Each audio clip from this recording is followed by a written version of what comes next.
Olá pessoal, bem, o tema da nossa aula de hoje é treinamento resistido e mecanismos para hipertrofia muscular. O que nós vamos ver basicamente aqui são os mecanismos, os principais mecanismos relacionados à hipertrofia muscular. Ou seja, por que uma pessoa hipertrofia? Por que um músculo cresce? O que é que acontece dentro do teu músculo que ele aumenta de tamanho? Para a gente entender os principais mecanismos ligados à hipertrofia muscular, a gente precisa entender, primeiramente, que existe uma relação muito íntima entre síntese proteica e degradação proteica. De forma que, se a minha síntese proteica predomina sobre a degradação proteica, eu tenho a hipertrofia muscular. Se a minha degradação proteica predomina sobre a síntese proteica, eu tenho perda de massa muscular, eu tenho perda de músculo. Mas se a minha síntese proteica acontece no mesmo nível da degradação proteica, onde nenhuma está predominando sobre a outra, eu não tenho nem hipertrofia, eu não tenho nem ganho de músculo, nem perda de músculo. Quando a gente fala em hipertrofia, existem várias formas de se chegar à hipertrofia, né? Ou pelo treinamento, ou pela dieta. Tem várias formas de se otimizar a hipertrofia muscular. E o exercício resistido é uma das formas mais tradicionais, né? Então, o exercício resistido, o treinamento de força, ou o que você conhece mais popularmente por musculação, causa aumentos transitórios na síntese proteica. Quando eu falo aumentos transitórios, significa dizer que logo após uma sessão de treinamento resistido, você tem aumentos na síntese proteica. E no decorrer das horas, essa síntese proteica ela vai diminuindo e vai voltando aos valores normais de repouso. E aí você vai para a segunda sessão de treinamento.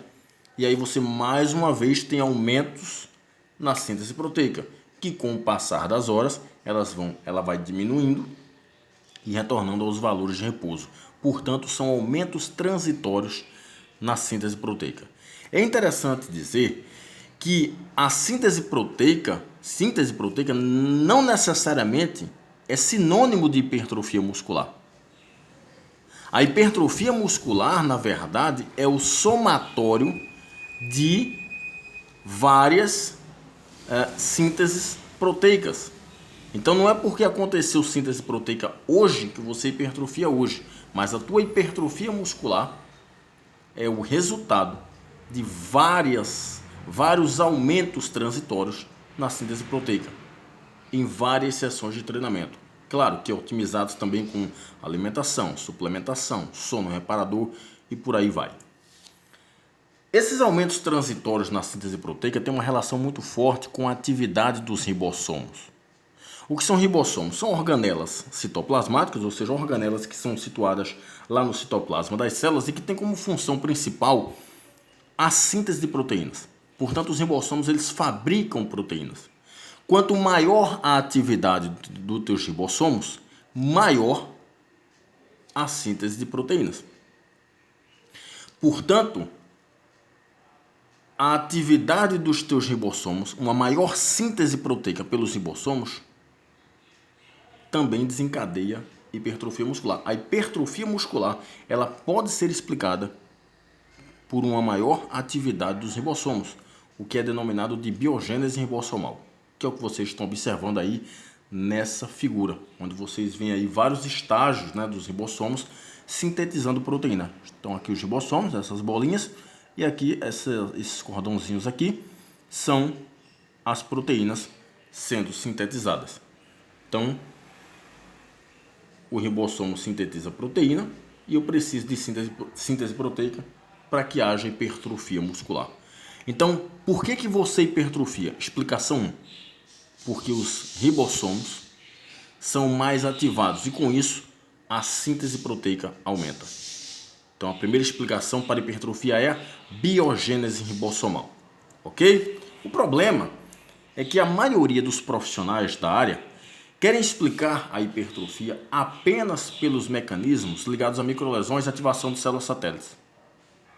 E esse mecanismo, ele acontece da seguinte maneira. Claro que ele é um mecanismo importante, ele explica a hipertrofia também e ele tem uma participação importante nesse processo. Como é que ele acontece? Quando você faz um protocolo de treinamento intenso, principalmente com cargas altas, dando ênfase à contração excêntrica, quando você está no começo do processo de treinamento, o que é que acontece? Você gera uma quantidade significativa de microlesões nas células musculares. E aí você tem a ativação das células satélites, que são células que ficam situadas dentro das tuas células musculares e que tem como função principal de reparar as microlesões provocadas pelo treinamento. Então elas migram até a fibra muscular e fazem todo o processo de reparação tecidual. E aí a minha fibra muscular fica com um diâmetro maior, ela fica mais hipertrofiada. Esse mecanismo ele é extremamente importante para o processo de hipertrofia e ele acontece. Só que a hipertrofia não pode ser explicada apenas pelos mecanismos ligados a microlesões e ativação das células satélites. Ou melhor, a hipertrofia não acontece apenas por esses mecanismos. Existem outros mecanismos que também são ativados juntamente com as microlesões, ativação das células satélites, e que são tão importantes quanto as microlesões. Certo? Mas vamos para a nossa segunda resposta. Por que a hipertrofia acontece? Porque você tem microlesões e ativação das células satélites. E aí a minha célula muscular fica mais hipertrofiada com esse processo de reparação tecidual. O problema é que existe um efeito, ou melhor, um fenômeno denominado efeito da carga repetida, que é um outro problema da explicação das microlesões e ativação das células satélites, né? Então, o que seria esse fenômeno? Seria da seguinte maneira: vamos dizer que um indivíduo se matricula na academia hoje, ele nunca treinou musculação na vida e vai começar a treinar hoje. Durante a primeira semana de treinamento, ele vai ter uma quantidade significativa de microlesões. Na segunda sessão de treinamento, ele vai ter, ou melhor, na segunda semana de treinamento, ele vai ter menos microlesões ainda. Na terceira semana de treinamento, menos ainda, e assim sucessivamente. Ou seja, na medida em que ele vai ficando mais treinado, ou na medida em que as semanas de treinamento vão passando, ele vai gerando cada vez menos microlesões. Isso acontece porque os músculos, eles acionam um mecanismo de proteção, né? Porque eles não entendem que você está treinando para melhorar a saúde, o desempenho, a aptidão física. Ele entende que ele está sendo agredido. Então, como as fibras musculares são microlesionadas, elas terminam ativando mecanismos de proteção para que sejam menos microlesionadas com o passar do tempo. Elas vão ficando mais fortes, na verdade. Só que mesmo assim, mesmo gerando menos microlesões, as pessoas continuam a hipertrofiar, continuam a ganhar massa muscular. Por quê? Porque existem vários mecanismos que são ativados juntamente com esse processo de microlesões. Então eu coloquei aqui um gráfico só para ilustrar para vocês, para que vocês entendam. Por exemplo, aqui nós temos as semanas, né? 8 semanas de treinamento. Aqui você tem os níveis da creatina quinase, que é um indicador de dano muscular, ou seja, quanto maior o nível de creatina quinase, maior o dano muscular. E observe aqui na primeira primeira semana de treinamento, observa aqui, olha o nível de microlesões lá em cima. Na segunda semana de treinamento você já tem menos microlesões. Terceira semana, menos ainda. Quarta, menos ainda, e assim vai. Ou seja, você vai gerando menos microlesões. A primeira semana, a segunda, a terceira, que talvez seja o maior nível de microlesões. Mas na medida que as semanas vão passando, você vai gerando menos microlesões. E esse mecanismo é denominado efeito da carga repetida. Então, observe que as microlesões, elas quase não acontecem da quarta semana de treinamento para cima. Então, por que o indivíduo hipertrofia depois da quarta, quinta semana de treinamento? Porque existem outros mecanismos, como eu já tinha falado desde o começo do vídeo. E aí, só para ilustrar para vocês, eu vou mostrar esse estudo que foi publicado na Frontiers in Physiology, foi publicado em 2019, intitulado 6 semanas de treinamento resistido com restrição de fluxo sanguíneo e baixa carga e treinamento resistido com carga alta, produz similares aumentos na síntese proteica miofibrilar cumulativa e biogênese ribossomal em homens adultos. Um dos autores desse estudo foi o Jeremy Lunac, que é um grande pesquisador nessa área de treinamento com restrição de fluxo sanguíneo, né? Ele é professor e pesquisador da Universidade do Mississippi, lá nos Estados Unidos, e de certa forma ele está deixando estudiosos e profissionais que trabalham com treinamento de força meio confusos, né? Porque ele está mostrando algumas coisas, ele está quebrando alguns paradigmas e mitos de que, por exemplo,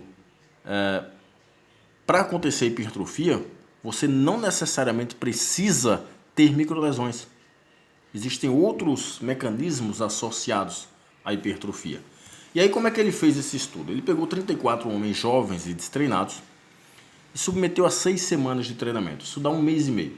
E aí ele dividiu esses indivíduos em 3 grupos. Um grupo era o grupo da restrição de fluxo sanguíneo e baixa carga. O outro grupo era o grupo da carga alta. E o outro grupo era o grupo controle sem exercício. Certo? Então vamos lá. Como é que foi o protocolo desses indivíduos? Eles treinavam 3 vezes por semana. E o grupo da restrição de fluxo sanguíneo fazia o seguinte: eram 4 séries na cadeira extensora, com a pressão de 50% de oclusão e 30% de RPM, ou seja, uma carga bem baixa, e 30 segundos de intervalo entre as séries. Eles faziam as repetições até a fadiga. E o grupo da carga alta também treinava na cadeira extensora, só que faziam 4 séries de 10 a 12 repetições, com 3 minutos de intervalo entre as séries e com a carga de 70% de RPM, que é uma carga de moderada para alta. E aí, o que é que eles observaram? Nesse primeiro gráfico, nós temos a síntese proteica miofibrilar. O que é que nós observamos aqui? Aqui você vê nessa barra cinza o grupo da restrição de fluxo sanguíneo e baixa carga. E aqui nessa barra preta, o grupo da carga alta. Observe que em relação à síntese proteica miofibrilar, os dois grupos que treinaram tiveram aumentos significativos e semelhantes. Ou seja, em relação à síntese proteica, tanto fez o protocolo que foi usado para o treinamento. Os dois protocolos promoveram síntese proteica. Certo? Em relação à síntese de RNA, observe que os dois grupos, tanto o grupo da restrição de fluxo sanguíneo como o grupo da carga alta, também tiveram aumentos significativos e semelhantes. Quando você tem um aumento significativo na síntese de RNA, isso significa que houve uma maior atividade dos ribossomos. Ou seja, por esse gráfico aqui, eu já sei que houve biogênese ribossomal. E a biogênese ribossomal vai desencadear em quê? Maior síntese proteica miofibrilar. Ok? Então, já de início, ele já mostrou aqui que houve síntese proteica e essa síntese proteica aconteceu por causa da biogênese ribossomal. E síntese proteica, o somatório de várias sínteses proteicas vão desencadear possivelmente em hipertrofia muscular. Portanto, mais uma vez, eu posso explicar a hipertrofia muscular pela biogênese ribossomal. Ok? Aqui nós vemos a contagem de RNA total, que na verdade não vai ter muita diferença desse gráfico para esse gráfico segundo aqui que eu mostrei para vocês, né? Onde você teve aumentos significativos aqui no grupo da restrição de fluxo sanguíneo, do início para o final das 6 semanas, né? Aumentos na contagem de RNA, e aqui o grupo da carga alta, né? Aumentos do começo para o final das 6 semanas, aumentos significativos, principalmente aqui, ó, o grupo da restrição de fluxo sanguíneo. Aumento na contagem de RNA também é indicativo de que houve biogênese ribossomal. Ou seja, os ribossomos sintetizaram mais proteínas, certo?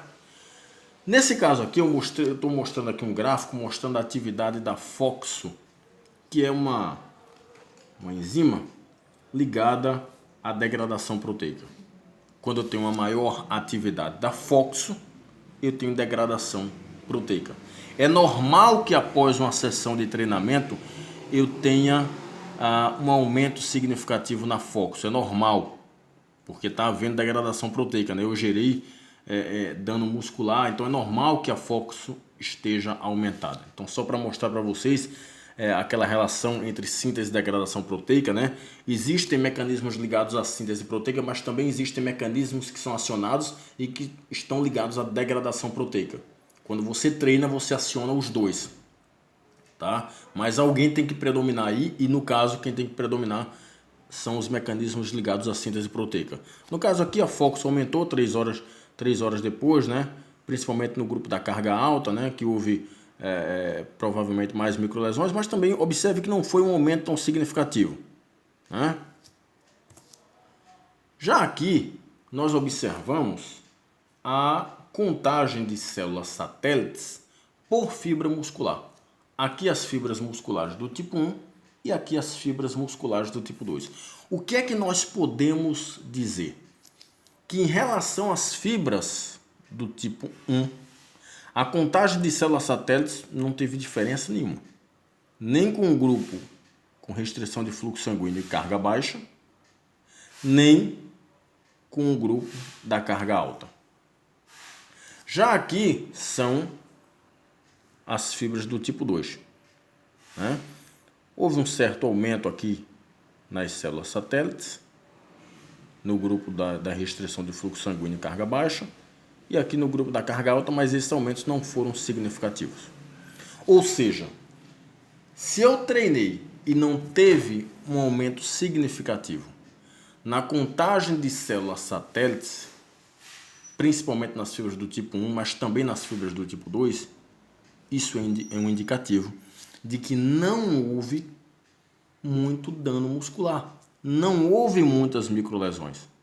Por isso que as células satélites não foram tão ativadas. Então, quando a gente treina musculação, não necessariamente a gente tem muitas microlesões. A gente até tem, mas pode ser que não tenha. Mas outros mecanismos ligados à hipertrofia são ativados também.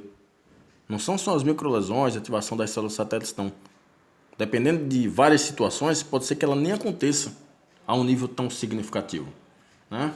Aqui eu coloquei só por ilustração, para mostrar o nível de força muscular. Eu queria que vocês olhassem só esse segundo gráfico aqui, que é o gráfico da força muscular dinâmica, onde nós observamos que, claro, o grupo que ganhou mais força muscular aqui foi o grupo da carga alta, né? Portanto, quando a gente fala em ganho de força, parece que a gente precisa de mais carga mecânica, né? Do que um treinamento com menos carga, como foi aqui o grupo da restrição de fluxo sanguíneo e baixa carga. Não é que treinar com baixa carga e com restrição de fluxo sanguíneo, no caso aqui, não promova ganhos na força. Claro que promove, e você observa aqui. No entanto, os ganhos são maiores quando a gente usa cargas mais altas, tá? Então vamos lá. O estudo mostrou que houve maior síntese proteica, porque não foi diferente entre os grupos, né? Nem da restrição de fluxo sanguíneo com baixa carga, nem da carga alta, não teve diferença entre a síntese proteica. Houve síntese de RNA, ou seja, houve biogênese ribossomal, né? Praticamente não houve ativação das células satélites, o que é um indicativo de que não houve muito dano muscular, ou nem houve, né? No caso das fibras do tipo 1, nem houve. Então, por que acontece síntese proteica? Por que acontece a hipertrofia muscular? Com vários mecanismos que são ativados também, juntamente com as microlesões e ativação das células satélites.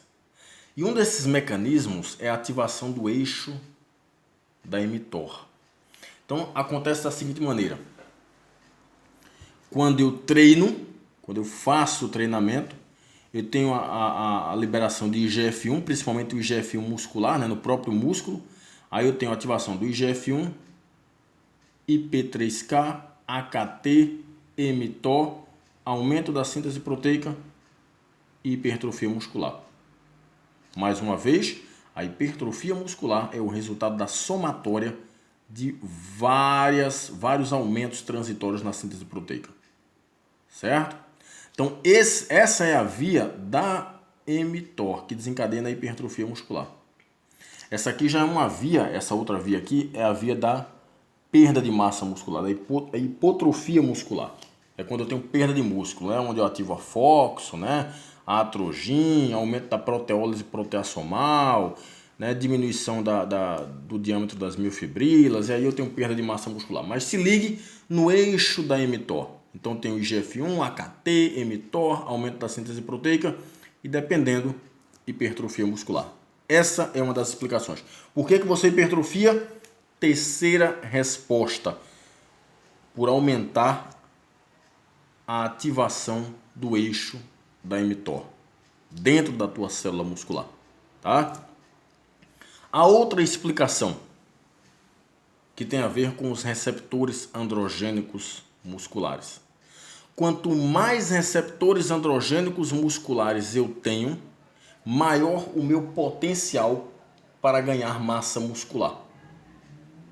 Então vamos lá, o que seria um receptor androgênico? Ele está situado dentro da minha célula, e aí você sabe, né? A testosterona ela é um hormônio masculino, principalmente masculino, e que tem um potencial anabólico muito forte. Então a testosterona ela se liga a esse receptor androgênico, e esse receptor androgênico ele vai levar essa testosterona para o núcleo da célula, e lá ela vai fazer tanto a sua função anabólica quanto androgênica. Quanto menos receptores androgênicos eu tenho no meu músculo, menor a minha capacidade para hipertrofiar. Possivelmente eu sou um baixo respondedor ao treinamento de força. Quanto mais receptores androgênicos musculares eu tenho, mais a testosterona consegue se ligar a esses receptores, serem transportadas para o núcleo da célula e aí realizarem sua função anabólica e androgênica. Inclusive tem um estudo muito bem elaborado, inclusive um dos autores é o Stuart Phillips, professor da McMaster University, lá do Canadá, grande pesquisador na área de proteína, mostrando no artigo dele que a hipertrofia muscular talvez não tenha muita relação com a testosterona, com os níveis de testosterona, mas sim com a contagem de receptores androgênicos musculares, de forma que quanto maior a contagem de receptores androgênicos musculares, maior a minha capacidade para hipertrofiar.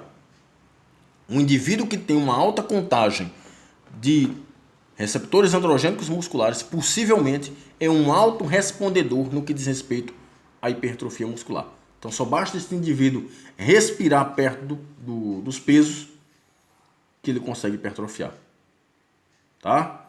Então, como é que o indivíduo consegue hipertrofiar? Próxima resposta, através dos receptores androgênicos musculares. Essa é uma outra explicação. Uma outra diz respeito aos fatores ao fator de crescimento mecânico, que possivelmente tem uma influência muito grande na hipertrofia muscular.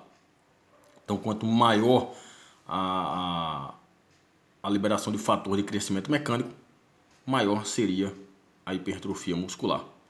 Você consegue também explicar a hipertrofia muscular pela desoxigenação muscular. Ou seja, quanto menor os níveis de oxigênio no meu músculo, maior a síntese proteica e, por sua vez, a hipertrofia muscular. E existem várias formas de aumentar a desoxigenação muscular. Uma delas é treinar com restrição de fluxo sanguíneo. A outra, fazer um alto número de repetições e levar à fadiga, chegar à exaustão. Ou seja, existem várias formas de se chegar a um mesmo caminho. Então, qual seria o recado desse vídeo?